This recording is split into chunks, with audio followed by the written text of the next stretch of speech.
Bonsoir à tous et bienvenue dans Grand Format, votre magazine de reportage.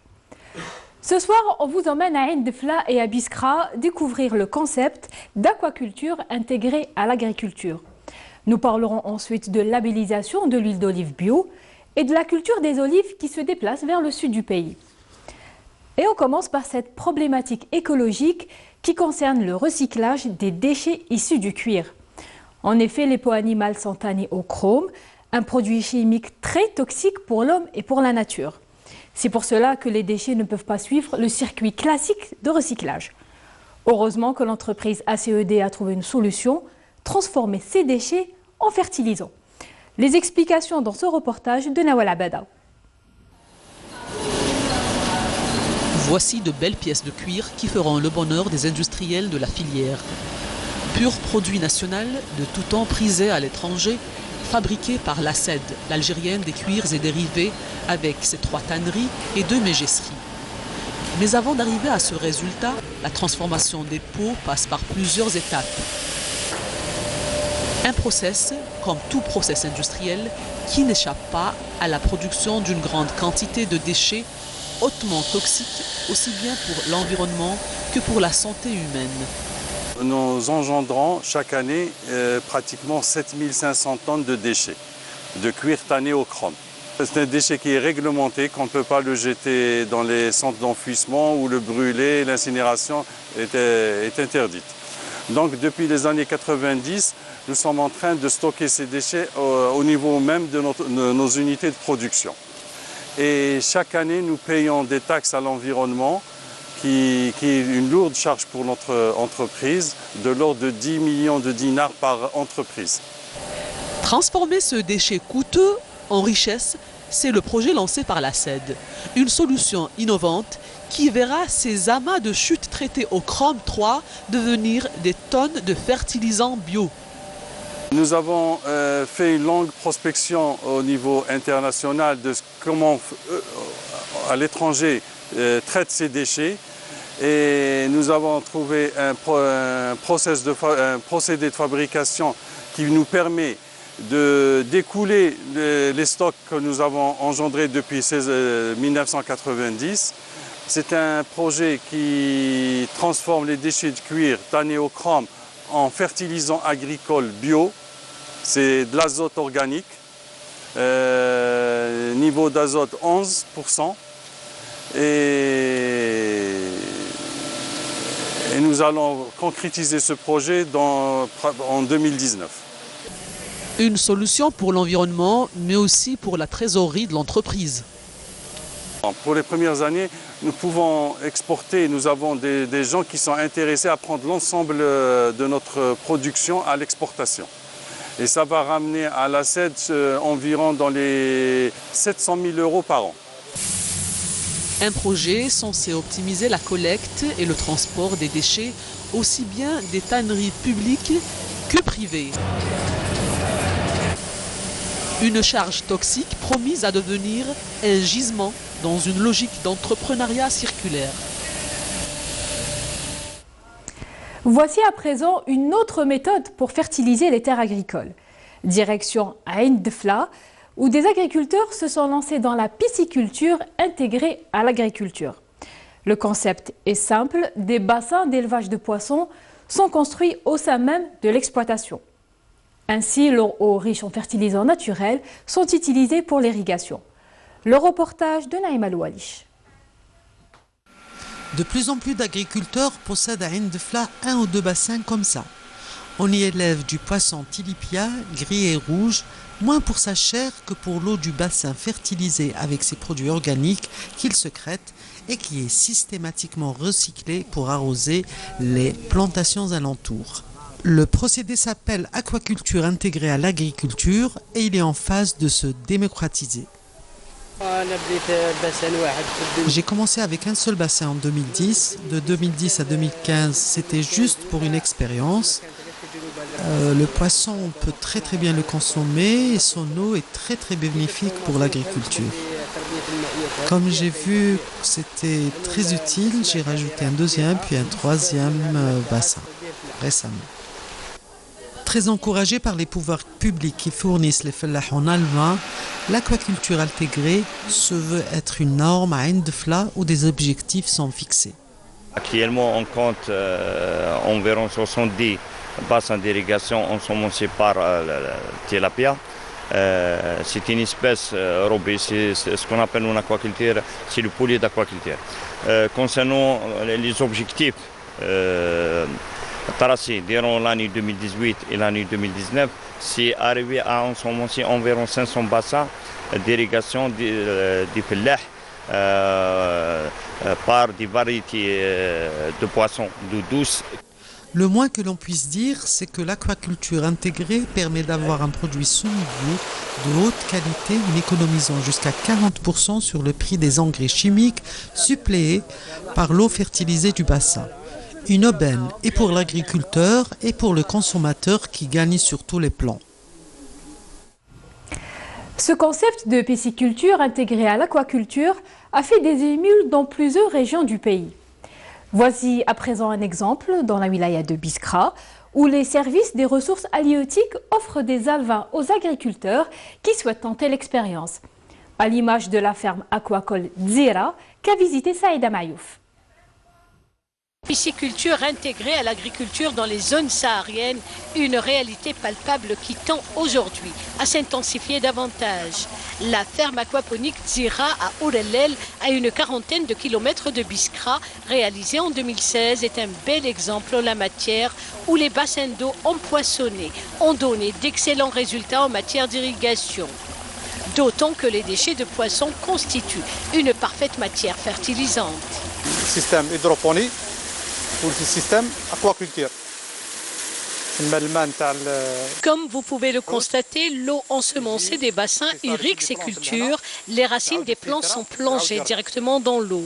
Cette ferme produit 50 tonnes par an de tilapia du Nil et 200 tonnes par an de tomates biologiques, comme nous assurons aussi des formations au profit des étudiants, chercheurs et agriculteurs. 200 tonnes la tomate par an. Nous retrouvons sur les lieux le directeur de l'ITIDAS, l'Institut technique de développement de l'agronomie saharienne, venu récupérer un quota de poissons pour des fins expérimentales. Par une convention avec l'Institut plutôt technologique de la pêche de Kolo et la chambre interprofessionnelle de l'aquaculture et de Ouergla. Donc nous avons établi une convention. Cette convention, donc, elle vise l'élevage de poissons au profit de la culture, de n'importe quelle culture. En notre cas, donc, il s'agit de la plasticulture. Donc c'est une fertilisation naturelle. Le quota dédié à la direction de la pêche de la wilaya est de 1500 alevins du tilapia du Nil récupérés du centre de recherche CNRDPA de Ouargla au profit des agriculteurs et de différents instituts. Aujourd'hui, ce sont 500 alevins que nous remettons à l'ITIDAS pour des raisons de formation et de recherche. Le quota des alevins prend la direction de l'ITIDAS et une fois arrivé, l'opération de l'ensemencement des alevins récupérés est aussitôt effectuée dans les bassins dédiés à cet effet. Nous avons deux volets. Il y a le volet élevage. Donc l'élevage, il va prendre son temps. Donc nous avons, c'est un premier essai. Donc là, nous avons quelques alevins. Ces alevins-là, donc on va les nourrir jusqu'à ce qu'ils prennent un certain poids. Mais après, nous, notre intérêt, c'est d'utiliser les eaux qui sont issues de cet élevage-là pour nos cultures. Mais également jauger à quel degré cette technique peut-elle être profitable aux différentes cultures. Une chose est sûre, c'est qu'elle permet de diminuer l'utilisation des engrais chimiques, ce qui a un double avantage économique et écologique tout en fournissant du poisson pour la consommation. Longtemps considérée comme une région propice à la culture de l'olive, la Kabylie voit ses rendements diminuer d'année en année. Parmi les causes, on cite les changements climatiques qui affectent la qualité et la quantité des olives. C'est pour cela que des oléiculteurs ont décidé de tenter l'expérience dans le sud du pays, encouragés par les incitations de l'État, mais aussi par le climat et l'altitude qui favorisent cette culture. Naïma Loualish a rencontré un exploitant qui a quitté Béjaïa pour Djelfa. Reportage.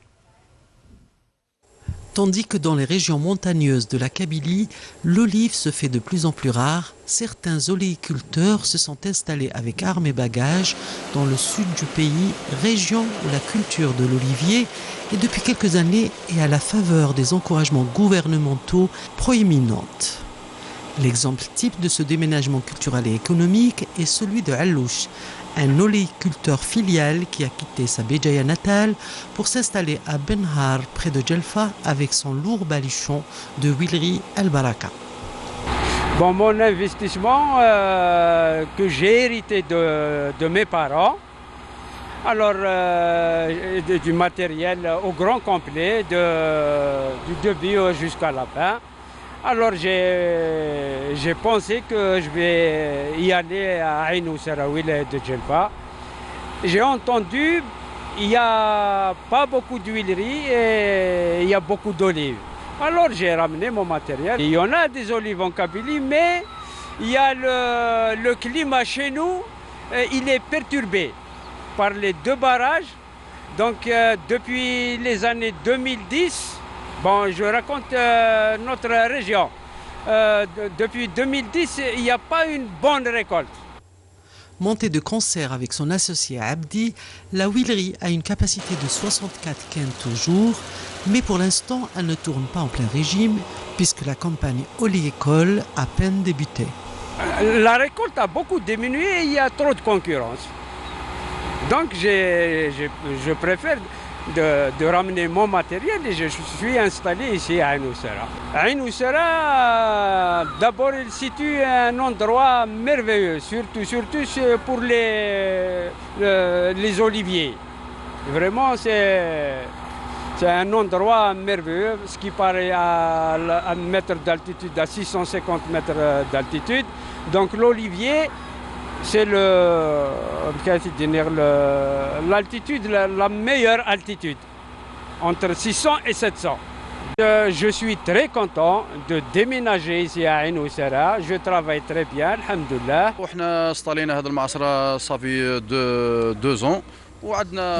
installé cette huilerie il y a 2 ans et on a 8 hectares d'oliviers. Notre objectif, c'est de produire une huile extra vierge et de la conditionner dans des bouteilles en verre pour le plus grand bien du consommateur. Rien que l'an dernier, cette huilerie a produit pas moins de 25 200 litres de ce précieux liquide entièrement stocké en attendant sa commercialisation imminente. Avec un verger de 3000 arbres, la huilerie Al Baraka compte bien se faire une place dans le monde très concurrentiel de l'huile d'olive. Avoir un produit certifié biologique est une véritable valeur ajoutée. Mais ce produit doit répondre à des critères très stricts qui couvrent toutes les étapes de production. À Djidjel, des producteurs d'olives ont reçu la visite d'experts de la FAO venus vérifier les conditions de production mais aussi de transformation des olives afin de leur décerner le label bio. Naïma Loualish les a accompagnés lors de cette inspection. Quels sont les engrais que vous utilisez pour les arbres des olives? Lancée par le ministère de l'Agriculture, l'idée de créer des labels bio est en train de faire son chemin. À Djidjel, des experts de la FAO sont allés au cœur des montagnes où règnent des oliveraies afin de recueillir des informations sur la manière de produire de l'huile d'olive pour éventuellement la classer produit bio. Vous faites la récolte manuelle? Manuelle.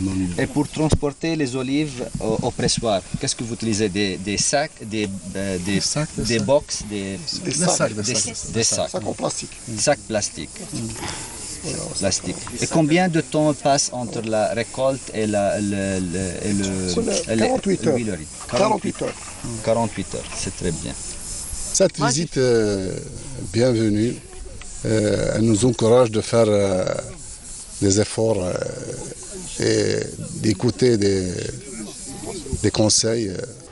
Les experts de la FAO s'informent et en même temps forment les producteurs sur les principes à respecter depuis la cueillette, la trituration et jusqu'à la conservation d'une huile d'olive si elle doit être selon les normes de la FAO hissées sur le podium des labels bio.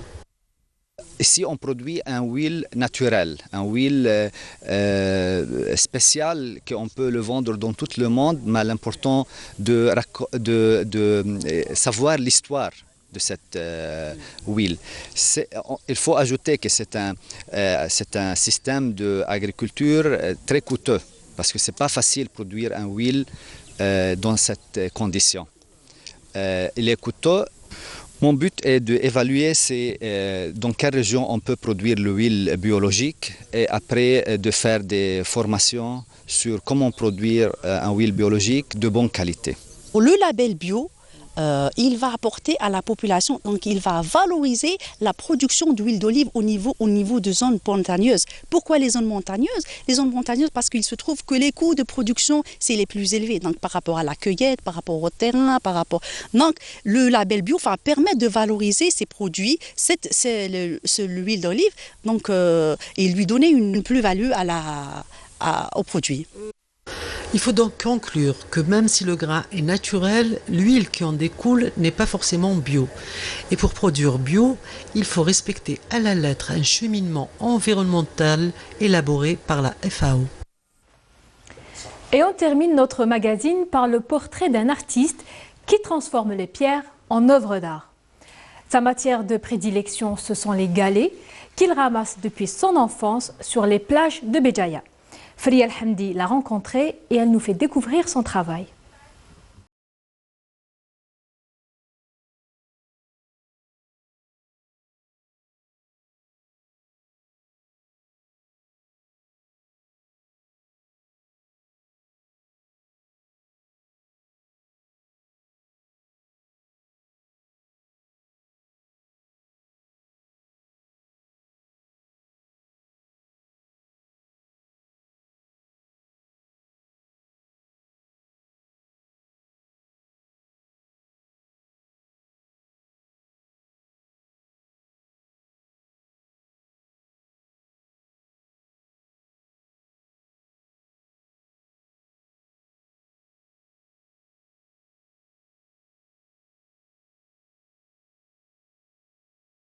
Et moi-même, c'est une histoire vraiment très très ancienne puisque je suis né à Sidaïch où l'oued de Soumam passait jusqu'à se desservir à Béjaïa.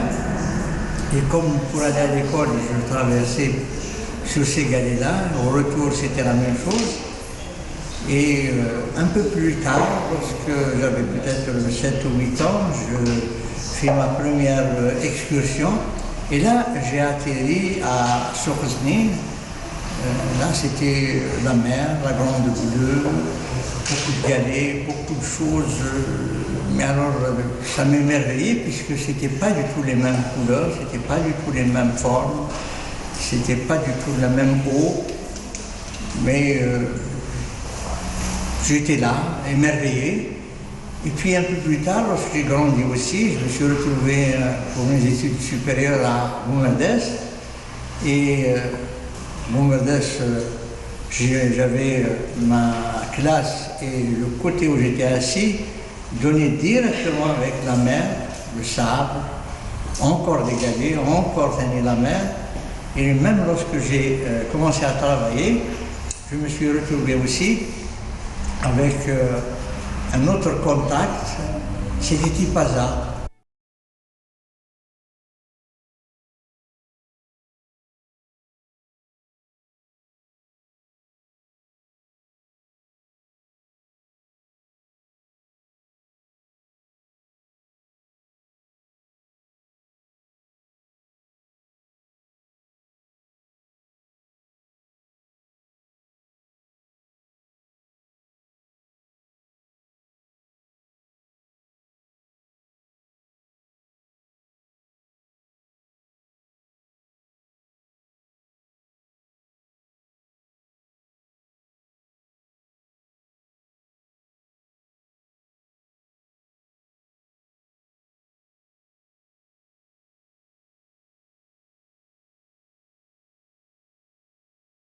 Un atelier pour enfants, et dans cet atelier pour enfants, c'est justement pour pouvoir mettre en relation les enfants en deux paliers, de 5 ans à 10 ans et de 11 ans et plus. 5 ans à 10 ans, c'est pour leur permettre de libérer un petit peu tous ces enfants du virtuel, parce qu'on ne pourra pas leur demander d'arrêter, mais au moins une pause, et de les ramener à toucher la matière. Et même, donc, tous ces kits que je prépare sont faits à travers justement ce qu'ils connaissent, le numérique. Donc lorsqu'il va voir des photos qu'il connaît et la matière, et là il va y avoir des combinaisons donc, entre la matière elle-même et les planches que je vais lui remettre, mais cette fois-ci c'est qu'il le fera lui-même.